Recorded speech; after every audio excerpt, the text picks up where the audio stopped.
दिग्दर्शक हंसल मेहता यांचं नाव समोर आलं की आपल्याला काय आठवतं तर अलीगड, शाहिद, सिटी लाईट सारख्या सुंदर कलाकृती आणि स्कूप आणि स्कॅम सारख्या अप्रतिम वेब सिरीज.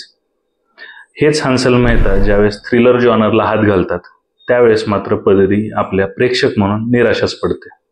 रिव्ह्यू करूयात बकिंगहॅम मर्डर्स.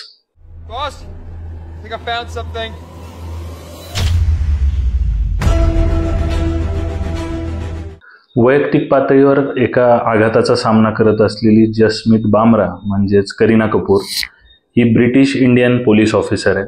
एका तरुण मुलाच्या मृत्यूची केस तिच्याकडे तपासासाठी येते. त्याच्या आसपास असलेल्या संशयित व्यक्तींचा तपशीलवार तपास करत अंतिम सत्यापर्यंत पोहोचण्याचा प्रवास आपल्याला या सिनेमात बघायला मिळतो. मेरे बच्चे को कब तक परेशान करते रहोगे? We found this. Suspense thriller म्हणलं की अशा सिनेमांमध्ये एक पेस असणं अपेक्षित आहे, त्याला एक गती असणं अपेक्षित आहे. पण असं बिलकुल या सिनेमात घडताना दिसत नाही. सिनेमा अगदी संथपणे सुरू होतो. याची पटकथा सुद्धा अतिशय संथपणे पुढे सरकत जाते.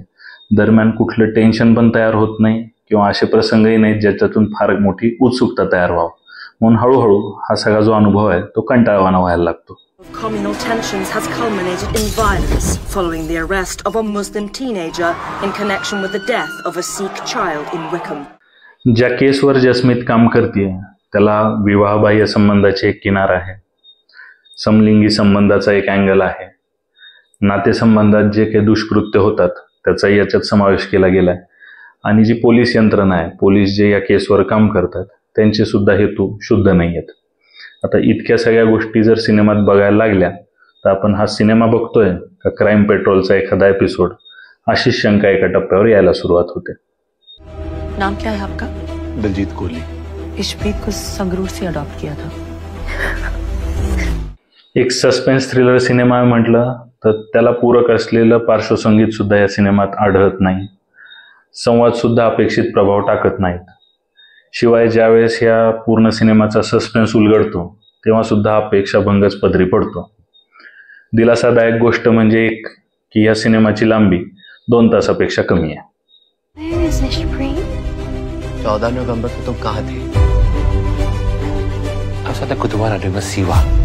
All this doesn't make sense. या सिनेमाची दुसरी दिलासादायक बाब म्हणजे करीना कपूर खान. वयाच्या या टप्प्यावर आता तिने जे चारित्र्य भूमिका करण्याचा जो निर्णय घेतलाय तो खरोखरच स्वागतार्ह आहे. याच वर्षी जाने जान असेल, क्रू असेल किंवा आत्ताचा सिनेमा असेल, या सिनेमातला तिचा जो संयत आणि प्रगल्भ अभिनय आहे तो खरोखरच इम्प्रेसिव्ह आहे. त्यात तिला दाद दिलीच पाहिजे किंवा कौतुक केलंच पाहिजे. Where were you on the 14th of November? Detective हो ना, पता लगा लो. इंग्रजी मिश्रित हिंदी अशा हिंग्लिश भाषेमध्ये हा खरं तर सिनेमा बनलेला आहे. ह्याची जी हिंदी डब कॉपी आहे ती बघणं म्हणजे खूप त्रासदायक अनुभव आहे.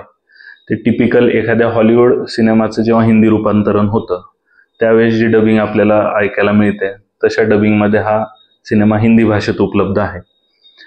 मूळ भाषेत सुद्धा बघण्याचा फार काही फायदा होण्याची शक्यता कमी आहे. इतका हा पटकथेच्या पातळीवर ढेपाळलेला सिनेमा आहे एवढंच म्हणता येईल. हा रिव्ह्यू आवडला असेल तर चॅनलला सबस्क्राईब करायला विसरू नका. लाईक आणि कॉमेंट जरूर करा. तुम्ही हा सिनेमा पाहिला असेल तर तुम्हाला तो कसा वाटला हे कॉमेंट करून कळवायला विसरू नका. Thank you. Take care. Have a good day.